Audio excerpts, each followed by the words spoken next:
द्वितीय विश्व युद्ध यानी कि वर्ल्ड वॉर टू, जिसे कि दुनिया के सबसे डिस्ट्रक्टिव बैटलों में से एक माना जाता है, जिसके चपेट में पूरी की पूरी दुनिया झुलस गई थी।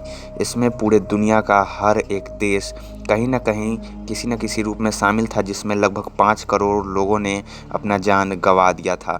नमस्कार दोस्तों, आपका स्वागत है हमारे आज की इस वीडियो में, जहां हम बात करने वाले हैं वर्ल्ड वॉर टू के बारे में। वर्ल्ड वॉर टू, जिसका नाम सुनते ही काफ़ी सारी लोगों को वो एटॉमिक वॉर याद आ जाता है।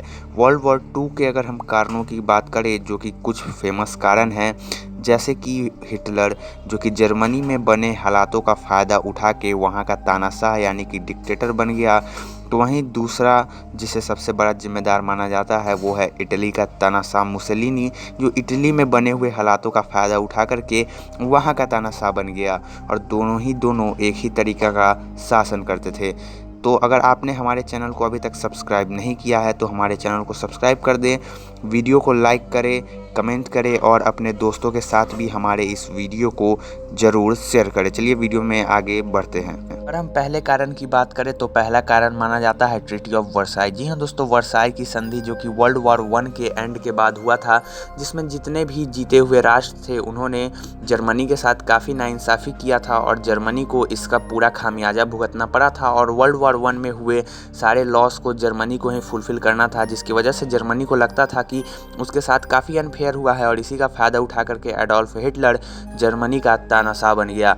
उसके बाद जो दूसरा कारण माना जाता है वो माना जाता है तानाशाही व्यवस्था का यूरोप में उदय। जी हाँ दोस्तों, जैसा कि आप सभी जानते हैं कि हिटलर के बाद दूसरा तानाशाह इटली में बना था, जो कि मुसोलिनी था। अगर हम हिटलर की बात करें तो हिटलर जर्मनी में उत्पन्न हुए स्थिति का फ़ायदा उठाया और वहाँ पे ये अपने लोगों से काफ़ी ज़्यादा बड़ा वादा किया और इनम्बलिंग एक्ट के जरिए जर्मनी का तानाशाह बन गया। वहीं अगर हम दूसरे तानाशाह मुसोलिनी की बात करें तो इटली में उत्पन्न हुए हालातों का उसने फ़ायदा उठाया। दरअसल बात ऐसी थी कि वर्ल्ड वॉर वन के एंड के बाद एलाइड पावर में ही वो था, लेकिन इटली को इससे कुछ खास ज़्यादा फ़ायदा नहीं हुआ, इसीलिए वो जर्मनी के साथ चला गया। तीसरा कारण माना जाता है, जी हाँ दोस्तों, इम्पेरियलिज्म कहने का मतलब कि विस्तारवादी नीति। उस वक्त यूरोप के कई बड़े बड़े देश जैसे कि ब्रिटेन, रशिया, फ्रांस और जर्मनी काफ़ी अधिक से अधिक हिस्से पर खुद का राज्य स्थापित करना चाहते थे। और इसी संदर्भ में सबसे पहले जापान ने 1931 में मंचूरिया, जो कि चाइना का इलाका था, उस पर अटैक किया। फिर उसी तरह इटली ने इथोपिया पे 1935 में अटैक करके उसे अपना उपनिवेश बना लिया। तो वहीं 1938 में जर्मनी ने फिर से एक बार ऑस्ट्रेलिया पे अटैक करके उसे अपना उपनिवेश बना लिया। इस तरीके के छोटे छोटे वॉर ने एक बड़े वॉर को ट्रिगर कर दिया।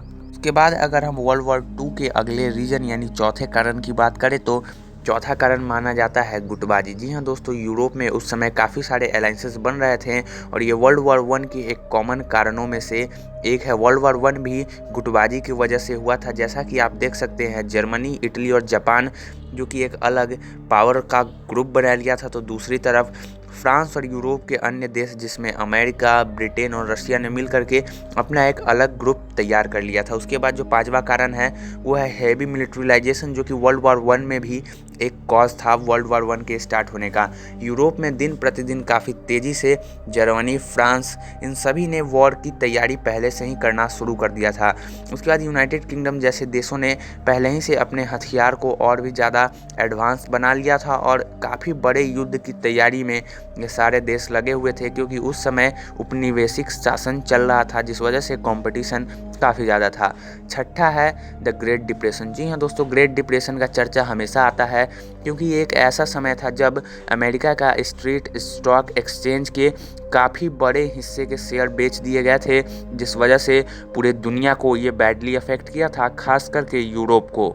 इसकी वजह से अनएम्प्लॉयमेंट यानी बेरोजगारी, हाई इन्फ्लेशन यानी काफ़ी तेज़ी से और काफ़ी ज़्यादा महंगाई, और ये काल लगभग 1928 से 1931 तक चला था। उसके बाद जो इसके वजह से घटित हुई, जैसे कि रशियन रिवॉल्यूशन, जितने भी यूरोप के कंट्री थे वो नहीं चाहते थे कि सोशलिज्म यूरोप में आए और रशिया का, उस समय के सोवियत यूनियन का दबदबा बने। इस वजह से उन सभी के आपस में ही काफ़ी ज़्यादा मतभेद भी शुरू हो गए थे, जो कि एक बड़े वॉर को ट्रिगर कर रहा था।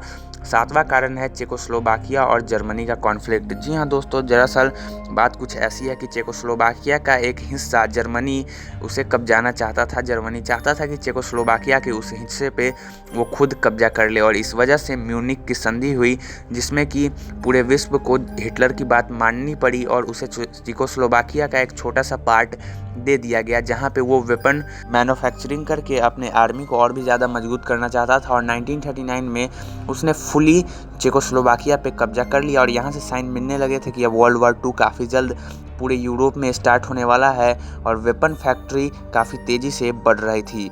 तो यहाँ से अब स्टार्ट होता है वर्ल्ड वॉर 2। जी हाँ दोस्तों, वर्ल्ड वॉर 2 की अगर हम बात करें तो वर्ल्ड वॉर 2 जो कि 1939 में हिटलर ने सबसे पहले अटैक किया था पोलैंड पे। जी हाँ दोस्तों, आप मैप में देख पा रहे होंगे पोलैंड को यूरोप में, आप देख पा रहे होंगे मैप की मदद से, जिस पे सबसे पहले जर्मनी ने अटैक किया था हिटलर ने। और उसी के बाद से जो पोलैंड है उसे ये बात पहले से पता थी, इस वजह से उसने फ्रांस और इंग्लैंड के साथ संधि कर ली थी। इस वजह से फ्रांस और इंग्लैंड भी अब युद्ध में शुरू हो चुके थे।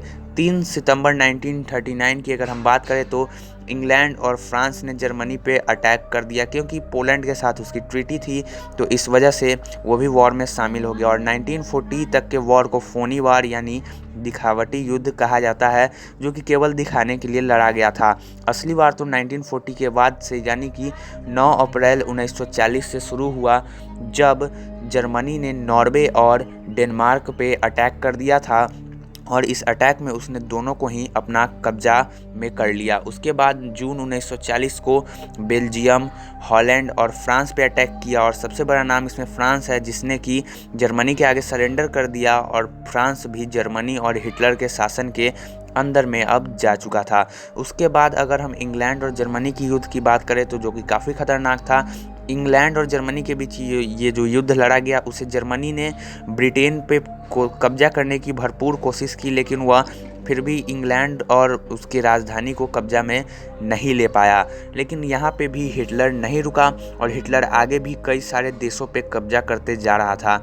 दरअसल बात है जून 1941 की, जब रसिया पे जर्मनी ने अटैक कर दिया। उस समय के सोवियत यूनियन पे जो जर्मनी ने अटैक किया, ये जर्मनी की सबसे बड़ी गलतियों में से एक माना जाता है, क्योंकि उस समय रसिया के गला देने वाले ठंड में और जमा देने वाले ठंड में पहली बार 1942 को स्टालिनग्राद में जर्मनी की हार हो गई, क्योंकि उस कड़ाके की ठंड में जर्मनी के सैनिक और टैंक सर्वाइव नहीं कर पाए, और यहीं से जर्मनी अब हारना शुरू किया था।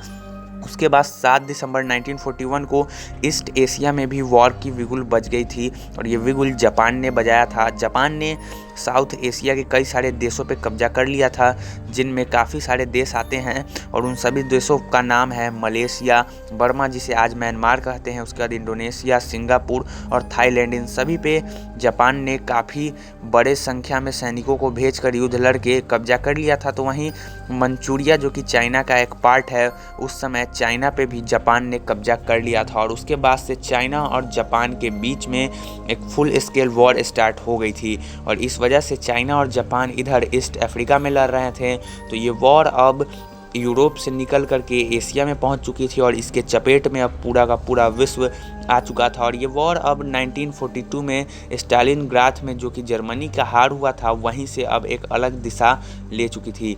जर्मनी के हार के बाद रशिया ने 2 बड़े कंट्री जो कि जर्मनी के कब्जे में थे, चेकोस्लोवाकिया और रोमानिया को फिर से सोवियत यूनियन में मिला दिया। उसके बाद अगर हम फ्रांस की बात करें तो फ्रांस ने दोबारा रीअटैक किया जर्मनी पे, और जर्मनी को अब 2 फ्रंट से लड़ना पड़ रहा था। एक फ्रंट से रसिया और दूसरे फ्रंट से अब फ्रांस था, जिस वजह से जर्मनी की स्थिति अब धीरे धीरे डामाडोल होने लगी, और जर्मनी की सोल्जर भी अब धीरे धीरे, मिलिट्री भी अब कमज़ोर हो रही थी।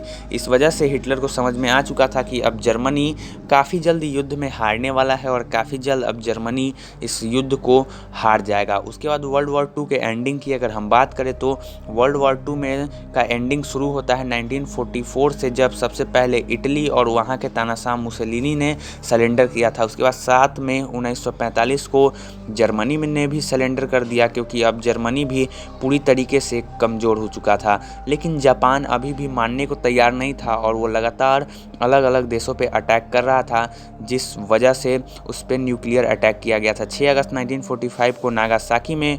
तो वहीं 9 अगस्त 1945 को हिरोशिमा में न्यूक्लियर अटैक किया गया, जिसमें कई सारे मासूम लोगों ने अपनी जान गंवा दी। और ये वर्ल्ड वॉर में पहली बार किसी एटॉमिक वेपन का इस्तेमाल होते हुए पूरी दुनिया देख रही थी। और उसके बाद जापान ने 2 सितंबर 1945 को सरेंडर किया और ये युद्ध सितंबर से स्टार्ट होकर सितंबर में ही आखिरकार ख़त्म हो गया। इस बड़े खौफनाक युद्ध के अंत के साथ उपनिवेशिक शासन काफ़ी कमज़ोर हो चुका था और धीरे धीरे उसका भी अब अंत होने लगा था। वजह से भारत को भी आज़ादी मिली थी 15 अगस्त 1947 को। और उसके अलावा दुनिया के अन्य सारे देश जो कि उपनिवेशिक शासन का हिस्सा थे वो भी अब आज़ाद हो चुके थे, क्योंकि जितने भी उपनिवेशिक शासन थे जो कि यूरोप में थे वो वर्ल्ड वॉर 2 के वजह से पूरी तरीके से कमज़ोर हो गए थे।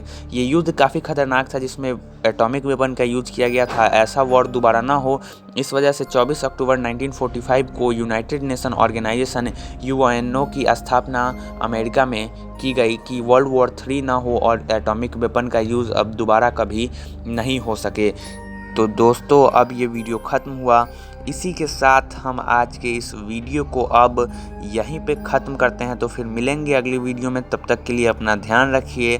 टेक केयर, बाय, जय हिंद। और आपका वीडियो में अंत तक बने रहने के लिए धन्यवाद।